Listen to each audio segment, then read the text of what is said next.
guys, welcome back to a new vlog. This is your host Simon. You're watching Tata Vlog. So friends, weather ना change हो रहा है और काफी मस्त हो रहा है. So आज के vlog की शुरू आज कोजी एक सिंपल से vlog के साथ करते हैं. सो गाइज़ मैं किचन में आ चुकी हूँ और लंच की प्रिपरेशन स्टार्ट करते हैं विदाउट एनी डिलेज. तो हम आज बनाने लगे हैं बैंगन का bharta with pahadi dal and with green chutney. So start करने से पहले सबको ही पता है कि बैंगन को हम रोस्ट करेंगे और मैंने क्लीन करके रख दिया और प्रिपरेशन करके रख दिया है सब कुछ. ये हमने ग्रीन मसाला लिया है विद ये रोस्ट बैंगन क्लीन करके अच्छी तरह रख देंगे. And then we will be taking tomatoes maybe round about 4 to 5 and then we'll be taking about spring onions and the dish we are cooking today will be awesome. So friends, आपको पता है ये कोई rocket science तो है नहीं, बैंगन का भरता सबको ही पता है. तो क्या पता आपको मेरे से ज़्यादा अच्छा नहीं पता हो, पर हमारे घर में इस तरह से बनाते हैं और जिस तरह से मैं बनाती हूँ मैं उस तरह का बता रही हूँ. मैंने ऑयल लिया, ऑयल में हींग एंड ऑयल डाला एंड देन ग्रीन मसाला डाला जो मैं घर पे सिलबट्टे पे ग्राइंड करती हूँ. देन उसके बाद मैंने स्प्रिंग अनियंस डाले. स्प्रिंग अनियंस को 2-3 मिनट्स तक हम जस्ट सॉटे करेंगे so that it will mix with that green masala, अच्छी तरह कोटिंग हो जाए. देन उसके बाद साथ ही साथ मैं कुकर रख रही हूँ और साथ साथ मैं उसका पहाड़ी दाल भी बनाऊँगी बिकॉज लंच का टाइम हो रहा है and I am already late. तो let's start with the dal also simultaneously.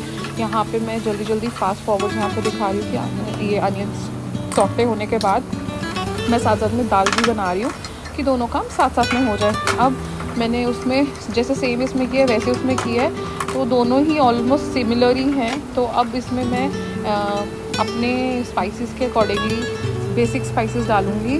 सिर्फ ये है कि हाँ क्वांटिटी पेपे की थोड़ी कम डालूँगी, रेड चिली की. वाई बिकॉज मैंने जो ग्रीन मसाला डाला होता है उसमें भी मैंने ऑलरेडी मिर्ची डाली होती है. तो आप अपने अकॉर्डिंगली टेस्ट के अकॉर्डिंगली मसाला होने दो और उसको अच्छी तरह रोस्ट होने दो. देन उसके बाद टमाटोज़ डालना, बिकॉज कुछ लोग क्या करते हैं टमाटोज़ के बाद मसाला डालते हैं, पर मेरा क्या है मैं अनियन एंड जिंजर गार्लिक और वो जो पेस्ट है उसके बाद डालती हूँ. देन मैं एंड में टमाटोज़ डालती हूँ. तो एक बार ऐसे बना के देखना. हर किसी का अपना अपना स्टाइल होता है. मेरा ये है सिंपल सा. मे बी आपका ज़्यादा अच्छा हो, मेरा इतना ना अच्छा हो, पर एक बार ट्राई करना अच्छा लगता है. और ये ऑर्गेनिक टमाटोज़ मैं उस दिन फार्म से लेके आई थी but it was the taste was too awesome. और जो ये बैंगन के भरता का जो बैंगन है इट इज़ ऑल्सो ऑर्गेनिक. और कतर में ऑर्गेनिक मिलना इज़ लाइक स्पेशली फार्म्स में जाना पड़ता है लेने के लिए बिकॉज सुपर मार्केट्स में तो वही तो फ्रोज़न एंड ऑल मिलता है. तो इसको हम ढक के थोड़ा स्टीम में होने देंगे सिम पे. उस तरफ मैंने पहाड़ी दाल एंड ऑल पानी एंड ऑल डाल के जल्दी से सीटी मरवा ली बिकॉज इट इज़ जस्ट एक ही पॉट में क्विक वाली दाल बना रहे हैं. का भरता रोस्ट करके रखा था और प्लीज़ कीड़े देख लेना, कीड़े भी निकलते पर ये ऑर्गेनिक इसमें नहीं निकला था. पर तभी भी आप अपना देख लेना जहाँ से भी देख रहे हो. एग प्लांट को रोस्ट करने के बाद उसमें देख लेना. देन मैंने इसको आराम से तसल्ली से आधा घंटा भुनने के बाद ऐसे ऐसे करने के बाद इसको दम का तड़का दिया और इसने अपना दम ही छोड़ दिया. सच्ची कह रही हूँ ये जो दम के जो होते हैं ना दम देना, ये सच्ची में सब्जियां अपना दम ही तोड़ देती हैं. भाई या तो आप दम हमारा निकलवा लो या तो अपना निकाल लो. तो उधर सीटियां बज रही हैं को तैयार है और यहाँ पे हम इसका बैंगन के भरते का अच्छी तरह दम निकलवाएंगे तो फिर सब्ज़ी की रूह निकल के आएगी और वो खाने लायक होगी. और यहाँ पे मैं स्लो मोशन में वीडियो में स्मार्टली दिखाने की कोशिश कर रही हूँ. देखो फ्रेंड्स, और यहाँ पे इतनी बार करछियाँ घुमा के साला पानी की प्यास लग गई यार. मतलब करछियाँ घुमाने से ही मुझे प्यास लगने लगी. मुझे लगा कि नहीं यार I am feeling drained out, मुझे पानी पीना चाहिए. फिर मैंने पानी पिया, चैन की सांस ली, फिर मैंने आगे शुरू किया, फिर उसको दम लगवाया, फिर खोला, फिर करछियाँ मारी, फिर उसको दम के लिए छोड़ा. मैं बोलती हूँ जब रूह ना निकल गई इस बैंगन के भरते की तब तक मैंने इसका पीछा ना छोड़ा. इसी दम के निकालने के चक्कर में मुझे लग गए 2-2.5 घंटे सिर्फ ये 2 सब्जियाँ बनाने में. मजाक कर रही हूँ. और जैसे कि मैंने बताया कि हाँ थोड़ा सा बिज़ी इसलिए भी चल रहा है, बच्चों के पेपर चल रहे हैं, उनको पढ़ाना होता है. तो ये होता है कि जल्दी करो. और साथ में आज मैंने लेट ही कुकिंग शुरू की. मैं आराम से बैठी रही, स्क्रॉल करती रही, मोबाइल देखती, स्क्रॉल करते रहो ना. तो ये देखो वो देखो, साथ साथ में मैं चावल बना रही हूँ. रोटी का आटा अब मैंने सुबह ही गूंद लिया था ब्रेकफास्ट के टाइम. तो अभी छोटी कटोरी चावल मैं धोऊंगी एंड उसको सोक करने के बाद उसको मैं आधा घंटा रख दूँगी. इस बार ना मैंने गलती कर दी, मैंने बासमती चावल नहीं लाई. मैंने ना पता नहीं कहाँ से सुन लिया ये ये वाले राइस तो मुझे ना बड़े टेम्पटिंग लग रहे थे, क्योंकि किसी रेस्टोरेंट में जाओ ना तो केरला साइड वाले जो ये साउथ इंडियन टाइप रेस्टोरेंट होते हैं ना, वो हमेशा ऐसे वाले ही कहते हैं, बड़े बुजुर्ग जब अक्ल पे पत्थर पड़ जाए तो ऐसे डिसीजंस लेते हैं। वो डिसीजन शौकीन वाले जो लेते हैं ना, तो फिर कुएं में ही खाई में जाके गिरते हैं, if I am not wrong. Guys मैंने बोला आपको दम वाला बैंगन का भरता और दाल बता दूँ, हो चुके हैं। अब अंदर रूम में चलते हैं और अपना थोड़ा काम करना शुरू करते हैं। तो यहाँ पे मैंने बेडशीट वाला ऑल डन, और जो मेडिसिन वाला और जो थोड़ा चार्जर है, मैंने बोला इसको थोड़ा ठीक कर दूँ साइड टेबल को, बिकॉज क्या होता है ना, इतनी इतनी वायर्स पड़ी रहे ना, तो वो भी थोड़ा वो रहता है। तो मैं करना भूल गई थी, बस बेडशीट करके चली गई थी खाना बनाने। अब खाना बनाने के बाद आई हूँ, तो मैंने बोला ये सब सॉर्ट करने के बाद कपड़े थे थोड़े से धोए हुए थे, और 1-2 दिन से आई टोल्ड यू ना कि बारिश वाला मौसम, वेदर चेंज हो रहा है, कभी हवा चल रही है, धूप तो आती जाती रहती है। तो कतर में भी ऐसा मौसम हो रहा है। तो मुझे 5 साल हो गए इधर रहते हुए, पर टचवुड जब हमारे आने से पहले मेरे को मेरा ड्राइवर बताता है कि मैम यहाँ पे तो ऐसा मौसम होता ही नहीं था, हल्की सी हवा चलती थी बस। पर टचवुड यहाँ पे जब से अक्षता के पेपर चल रहे हैं फरवरी से, मुझे लगता नहीं है कि हाँ इतना ज़्यादा से कोई भी क्रीम ख़त्म हो रही है, कुछ हो रहा था। मैं वो सॉर्टे कर रही थी, और जो अभी नहीं चाहिए थी मैं अभी थोड़े टाइम के लिए तो अंदर रख रही थी, बिकॉज सब कुछ ना ड्रेसिंग पे ही ऊपर था, सारी क्रीम, सारे लोशन, मेडिसिन वाला।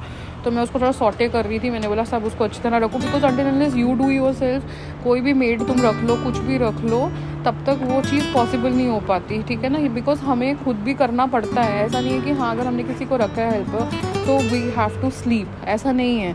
तो साथ साथ में करना पड़ता है। और ऐसी जो बेतुकी बातें होती है ना, ध्यान होता है बड़े लोगों को होता है कि यार हेल्पर है तो आराम से ऐश करती होगी, ऐसा नहीं होता यार। तुम्हें भी इनफैक्ट हेल्पर के साथ तुम्हें पूरा दिन खड़े होना पड़ता है, और ज़्यादा ही हार्ड वर्क करना पड़ता है एज़ कम्पेयर अगर तुम अकेले, तुम्हें पता है तुमने अकेले काम करना है, तुम जल्दी जल्दी करके वाइंड अप कर दोगे। पर किसी के साथ तुम्हें जब तक वो है तब तक करना ही पड़ता है, ठीक है ना। और यहाँ पे मैं इंस्ट्रक्शंस दे रही हूँ कि हाँ कि अगर मैं बिजी थी तो एटलीस्ट तू तो कर सकती थी ना। तो ये मैडम बस उसके बाद लग गई हैं। यहाँ पे मैं ये ड्रेसिंग पे लग गई, मैं यहाँ पे कपड़े सारे समेटने को लग गई, क्योंकि कपड़ों का ऐसा हो रहा है कि अभी भी कुछ प्लानिंग तो है नहीं इंडिया जाने की, पर मुझे ऐसा हो रहा है कि मौसम अब चेंज होना ही वाला है। तो ऐसे ऐसा मैं ना स्वेटर्स, वार्म कपड़े ना ऐसे ऐसा धो के ना उसको अटैचीज़ में डाल के रखते रहें, बिकॉज अदरवाइज़ ना बहुत ज़्यादा एकदम से फिर आ जाता है, क्योंकि फिर घर का काम भी होता है, पढ़ाई भी चलती है बच्चों की, और ऊपर से फिर ये कपड़ों वाला काम, ये जो विंटर के संभालना, गर्मियों को निकालना, ये भी एक अपने में बहुत बड़ा टास्क है यार। तो यहाँ पे वही मैं सॉर्टे करके सारे अपने अपने कपड़े जिसके हैं उसके वहाँ पे लगा रही हूँ एक बार, उसके बाद देखूँगी आजकल में शुरू करते हैं यार।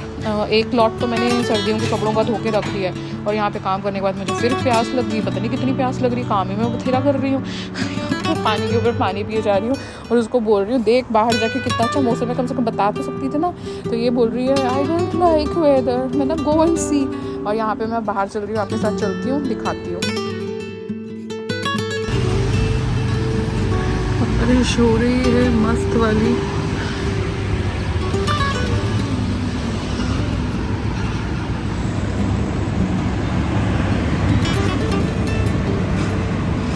फ्रेंड्स इतना मस्त मौसम हुआ हुआ है, कहने की बात नहीं, और मस्त है यार। पर वही है कि हल्की हल्की बारिश हो रही है, ड्रिजलिंग हो रही है, drizzling, I will show you, हल्की हल्की ड्रिजलिंग हो रही है। आई डोंट नो आपको दिख रही होगी नहीं क्या। सो फ्रेंड्स इस टाइम मन कर रहा है दोहा पोर्ट पे जाया जाए, वहाँ पे इस लुत्फ का मज़ा लिया जाए। मस्त है यार मौसम है। हाँ जी दोहा पोर्ट चले। सो फ्रेंड्स अभी मौसम इतना मस्त है तो चाय तो एक बनती है, तो लेट्स मेक चाय। एक प्याली तो बनती है, सोचिए क्या पीछे इसके लिफाफे में इंडिया का साबु शैम्पू। तो फ्रेंड्स अब ये तो जो हमारा बैंगन का भरता है इसने ऑयल रिलीज़ कर दिया साइड से, तो ये मोस्टली फिनिश हो चुका है। Guys, इंडिया जीत गई न्यूजीलैंड से। Can't even describe how happy I am today. Who doesn't love a good victory celebration, tell me. It's a kind of day जहाँ पे एक पार्टी तो बनती है। तो चलते हैं इस रेनी सीजन को और इस सेलिब्रेशन को सेलिब्रेट करने के लिए दोहा पोर्ट शोर। कौन मेरे साथ एग्री करता है कि जो रेनी ड्राइव्स होती है they are a vibe, the roads चुपचाप होती है, शांत हो रही है और एवरीथिंग इतना फ्रेश लगता है, ऐसा लगता है चाय की कार्विंग हो ना, साथ में पकोड़े हो जाए, मज़ा ही कुछ हो रहा है। और इसके साथ ही यहाँ के नज़ारे अगर देखा जाए, oh my God, Meena port और दोहा पोर्ट, ऐसे लग रहा है कि वादियों में ही घूम रहे हैं। और मैंने बोला ये चीज़ आपके साथ क्यों ना शेयर की जाए। गाइस, इंडिया की जीत, एक पार्टी और एक रेनी ड्राइव, सब कुछ एक ही दिन में। अगर आपको ये व्लॉग पसंद आया हो तो लाइक शेयर करना और सब्सक्राइब करना मत भूलना, और कमेंट में बताइए कि आप कैसे सेलिब्रेट करते हो जब इंडिया जीतता है। Take care, stay happy and remember, no matter what, always celebrate the little victories in life. See you in the next vlog guys.